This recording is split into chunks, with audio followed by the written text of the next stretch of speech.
on se retrouve avec Pablo. Comment tu vas? Oh, mais très bien Thibaut, et toi? Moi ça va super, je suis vraiment content d'être là en tout cas, ça me fait vraiment plaisir de te voir. Et pour le coup, Partagé, hein.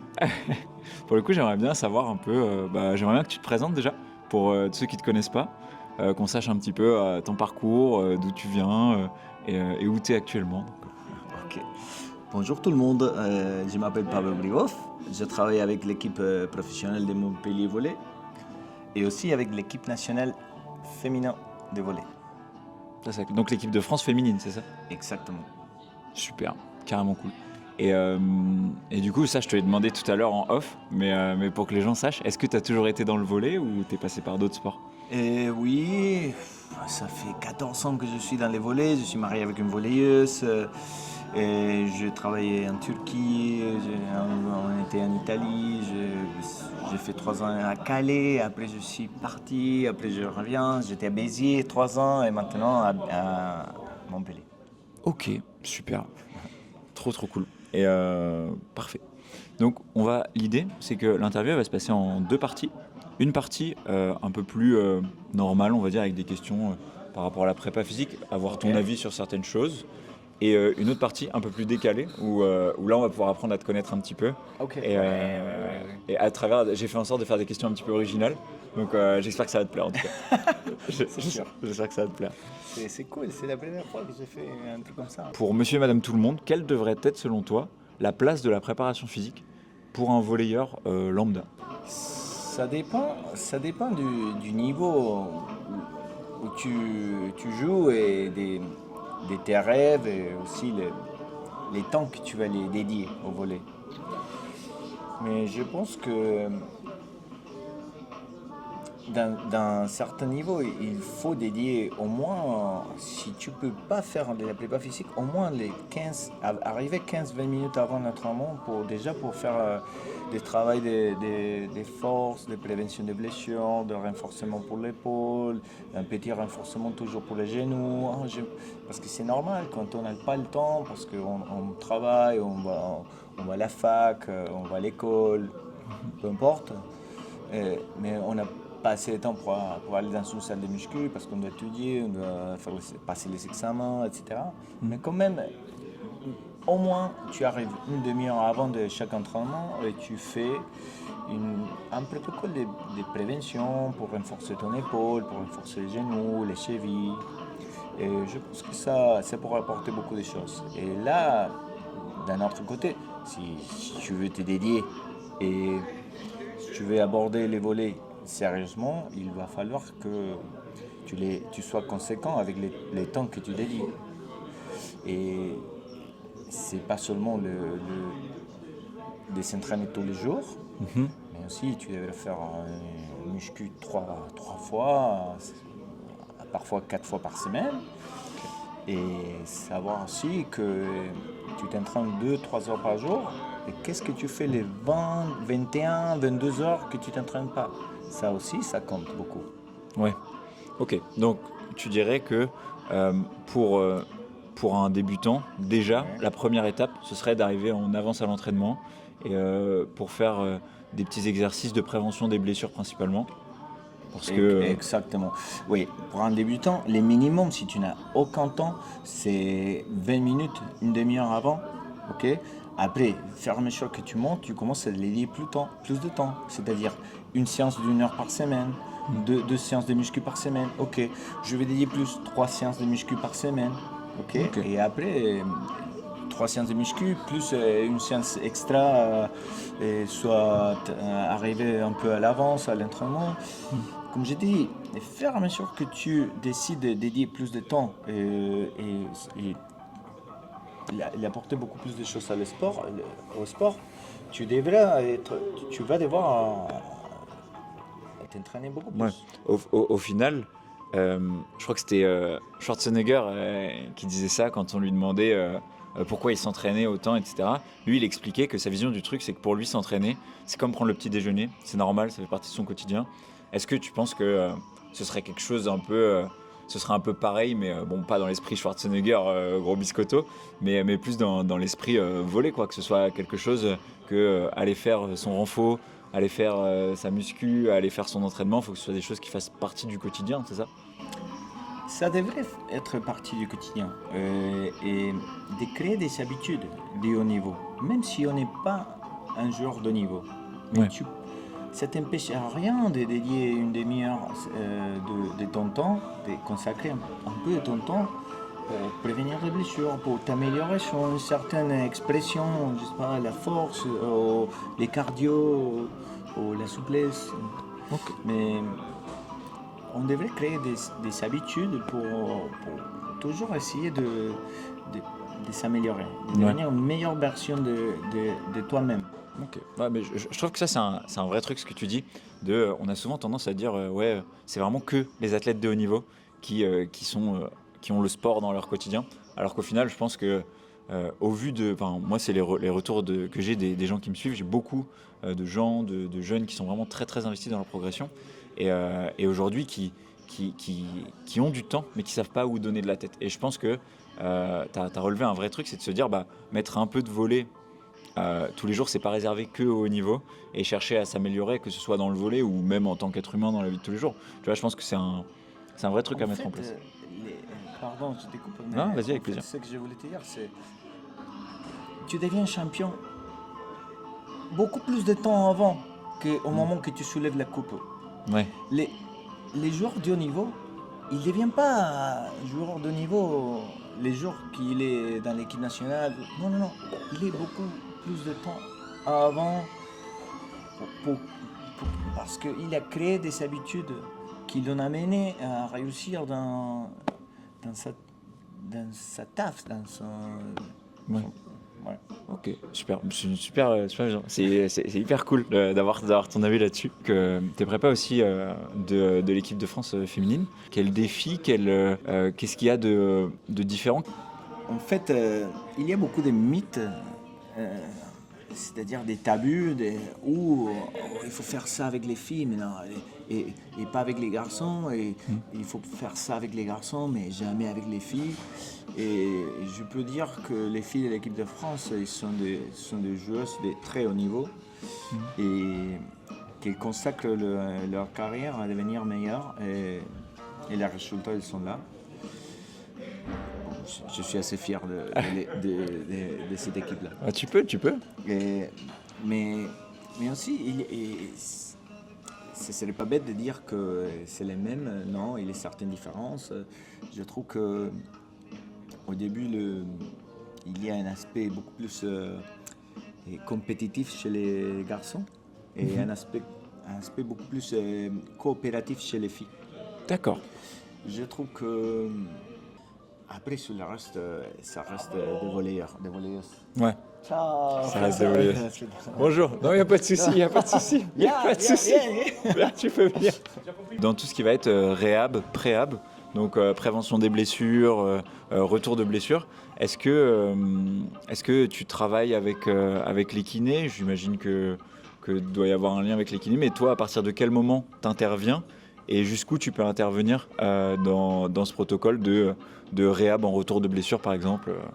Attention, j'aime bien tes questions. Tu me Non, fais, tu me peux fais réfléchir. prendre le temps, il n'y a pas de souci. Non, non, elles sont bien. J'essaie de créer un aspect très coopératif en relation aux blessures des joueuses, en relation au return to play, les retours de blessures pour jouer. Et pour moi, c'est très important que l'entraîneur il soit au courant de ce qui se passe, qu'il ait un avis. Il doit être au courant parce que c'est la tête. Et je pense qu'avec les médecins, avec les kinés et avec moi aussi, on doit essayer de trouver les accords pour créer une feuille de route à suivre et savoir passer les messages à l'entraîneur. Parce que c'est lui qu'à la fin, il va décider quand est-ce que la joueuse sera sur le terrain. Nous, on donne notre avis en tant que médecin, en tant que prépa, en tant que kiné. Et après, une fois qu'elle est prête, c'est l'entraîneur qui décide aussi. Donc, beaucoup de communication, de coopération. Et j'aime bien partager beaucoup avec les kinés. Parfois, je rentre en salle de kiné, je demande comment ça se passe. J'aime bien que les kinés ils rentrent dans l'échauffement, c'est bien, dans ça. une station pour, euh, pour mettre en place un protocole qu'ils aiment bien. Et aussi discuter beaucoup avec les médecins pour leur avis, parce que je trouve qu'à la fin, c'est un travail en équipe et avoir un résultat, c'est pas qu'un seul, on peut le faire entre tous. Ok, mais c'est trop bien. Puis même, Si j'ai répondu à ta question. oui, tu as répondu à ma question. Je voulais un peu avoir ton avis là-dessus parce que c'est quelque chose qui varie un petit peu en fonction des clubs et des sports. Et pour le coup, ouais, tu as très bien répondu à ma question. Et je vois que ça a l'air très sain cette relation, ce trio médecin, kiné, prépa. Et je pense que même toi, d'un point de vue connaissance, etc., tout le monde se nourrit un peu des connaissances des autres. Et ça permet d'élever tout le monde et de juste propulser le groupe vers le haut au final. Donc Ouais. c'est que du positif, c'est génial. Oui, et j'insiste aussi que il faut pas mettre comme tu dis, la poubelle en dessus du tapis. Tu comprends? Ouais, je vois. Je pense qu'on doit être vachement honnête avec l'autre pour discuter, pour échanger, pour dire les avis et pas prendre les accords, les désagréments. Oui. Les mésententes, les Oui, problèmes, quoi. mésententes, ok, pardon. Et pas mettre les mésententes à un niveau personnel. Non, on doit mettre l'ego à côté pour se nourrir des échanges. Et je peux être en désaccord avec des idées, mais ça ne veut pas dire que je suis en désaccord avec toi. Ok, ouais, je comprends. Il faut créer ce type de communication. Et en tout cas, je pense que je suis assez ouvert pour essayer de créer ces contextes.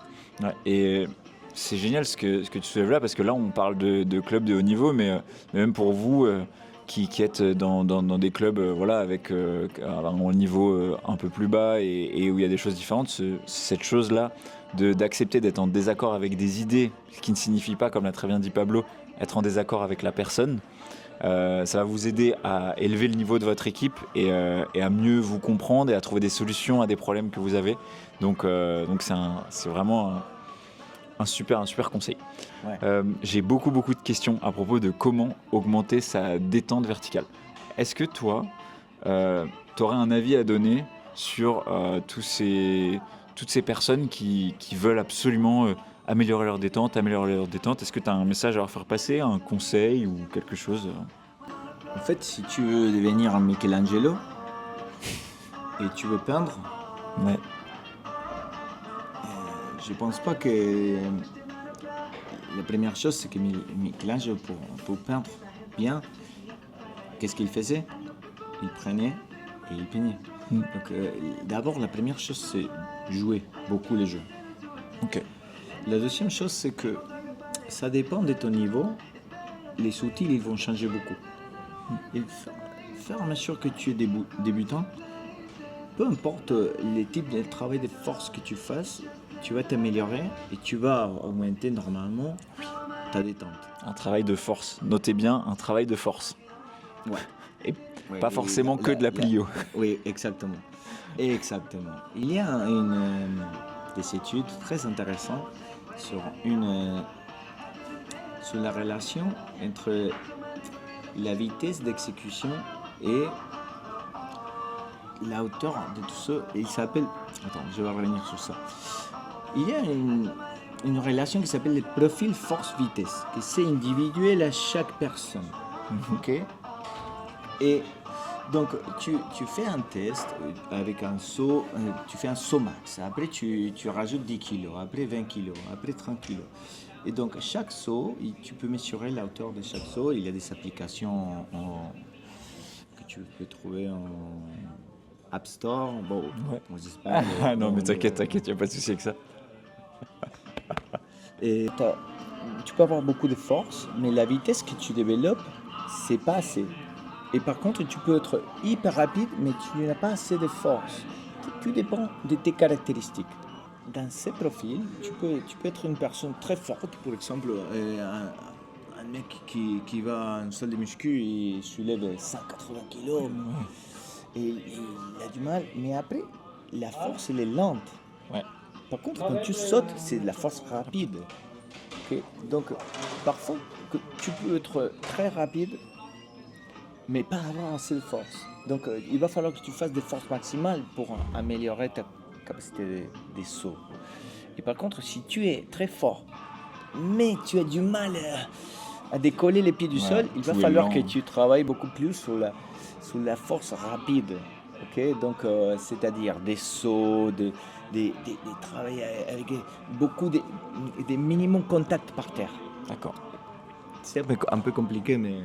C'est hyper intéressant parce que tu as, le côté aussi où, tu vois, moi je suis arrivé un peu du jour au lendemain sur les réseaux, avec même dans la méthode que j'ai créée, moi je mets beaucoup plus en avant, c'est pour ça que ça m'a fait plaisir quand tu as parlé de force, je mets beaucoup plus en avant la notion de force que la notion de pliométrie où aujourd'hui, en fait, c'est ce qui inonde un peu les réseaux sociaux et du coup on se retrouve avec beaucoup de gens qui sont persuadés que le seul moyen d'arriver à sauter plus haut, c'est la pliométrie, alors que pour la plupart, la pliométrie n'arrivera que beaucoup plus tard dans leur processus parce que ils sont pas forcément encore capables de le faire de manière efficace.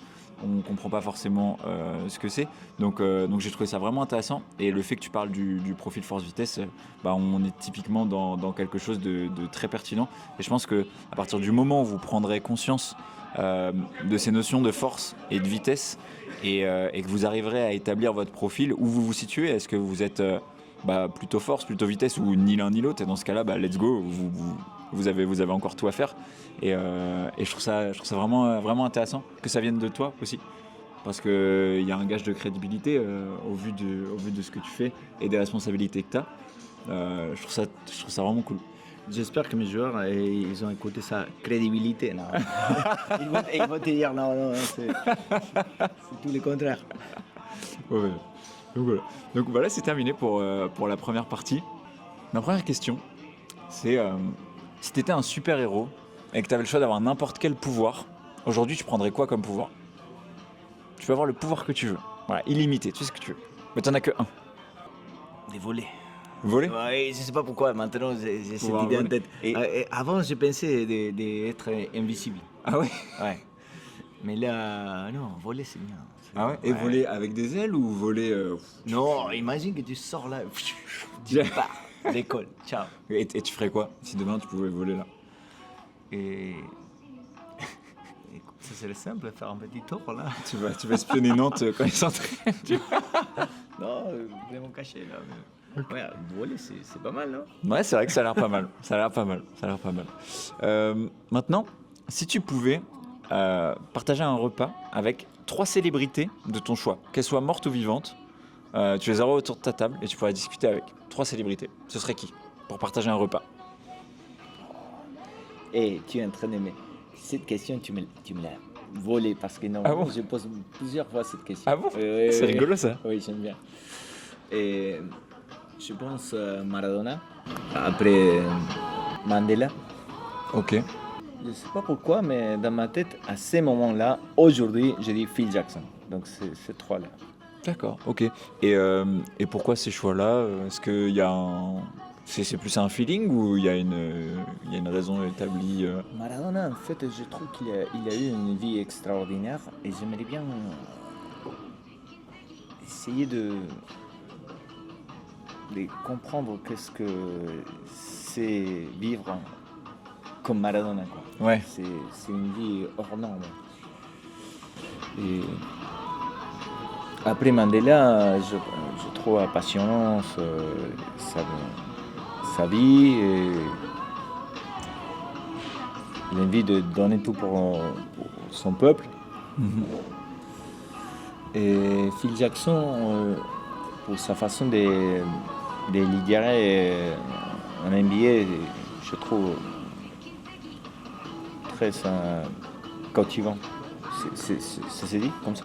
Cautivant. Très motivant peut-être? Motivant? Ouais. Non, Très... oui. Inspirant? Inspirant. Ah ouais, quote par rapport. Ok. Ouais, cool. Intéressant. Est-ce que t'as un petit surnom de la part des joueurs ou du staff Un qu'on peut dire ou un qu'on- Suivante. En fait, affectif, c'est Pablito, c'est comme un Ouais. petit Pablo. Mais après, les autres, je sais pas, demande dans mon dos. Non, après, il rigole beaucoup. Hein. Ok. Ouais, bah, il y a l'air d'avoir une bonne Oui, ambiance. oui, une bonne ambiance, mais Ouais. ils abusent. Ils abusent.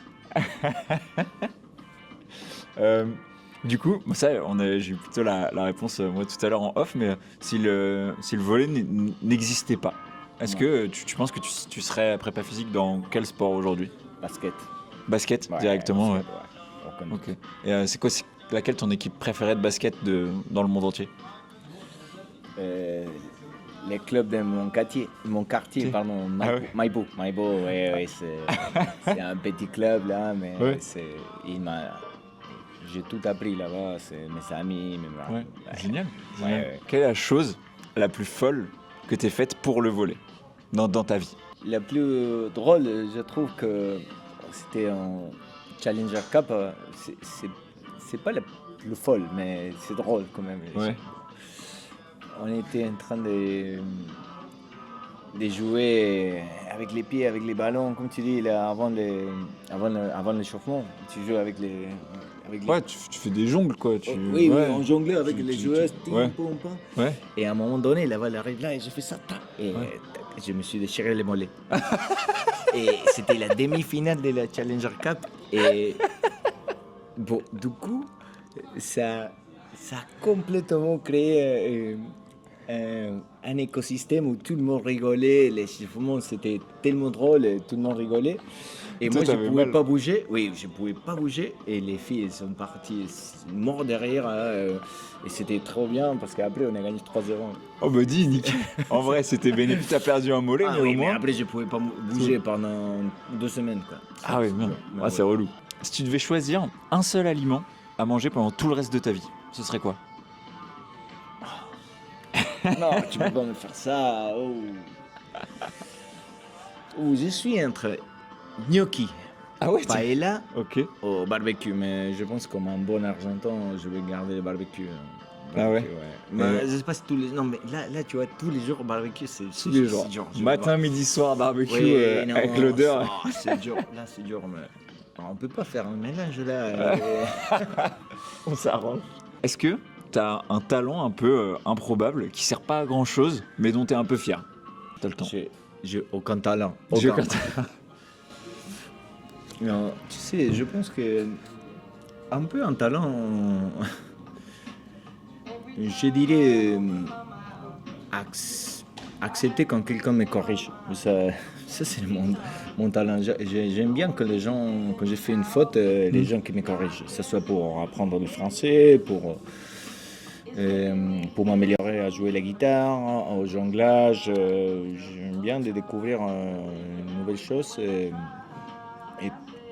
pour y arriver, il faut être coachable, c'est-à-dire entraînable, des gens qui et savoir te laisser guider. Et je pense que ça, c'est un talent que les gens n'apprécient pas assez.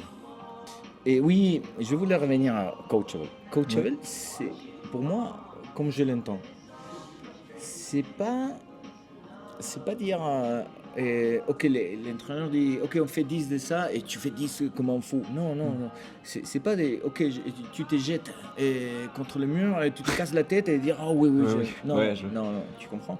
D'être critique, c'est de savoir réfléchir, mais aussi savoir challenger l'entraîneur. Ok, défier tes limites aussi, pas les tiens, mais aussi. J'apprends tellement de choses de mes joueurs, de mes joueuses que j'ai un défi et presque une obligation de leur donner le meilleur de moi-même. Donc, et j'aime bien quand quelqu'un vient me défier parce que ça m'invite à m'améliorer. Donc, toujours bien sûr avec le respect. Mais je pense qu'il faut prendre les choses en main. J'aime bien quand les joueurs qui sont autonomes, qui savent qui n'attend pas, oui, mais j'attends pas dans ma chaise que les coachs me disent, non, non, je prends les choses en main, je fais. J'agis, quoi. Oui, j'aime bien ça. Moi, mon but final, c'est d'aider le plus de gens possible. J'ai beaucoup de ma communauté qui est débutante. Et aujourd'hui, quel conseil, enfin, je sais pas, là tu vas avoir, tu vas dire ce que tu veux, mais qu'est-ce que tu dirais à tous ces gens qui veulent qu'une chose, c'est à tous ces, j'ai beaucoup de jeunes aussi qui veulent vraiment vivre du volley, qui veulent tout ça. Qu'est-ce que tu leur conseillerais, toi? Qu'est-ce que tu leur dirais? En fait, je parle beaucoup avec mes joueurs et je leur dis que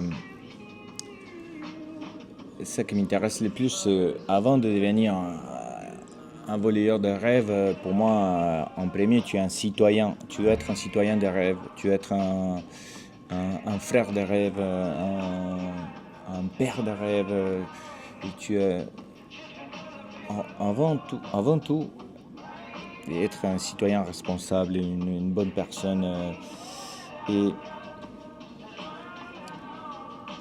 Et tu peux pas être un grand joueur sans être une bonne personne. Et comment je vois les choses. Je suis un big fan de dire de faire ton maximum pour devenir la meilleure version de toi-même et trouver un mentor. Oui, c'est un mentor. Un mentor, ouais, c'est Un ça. mentor. Ouais.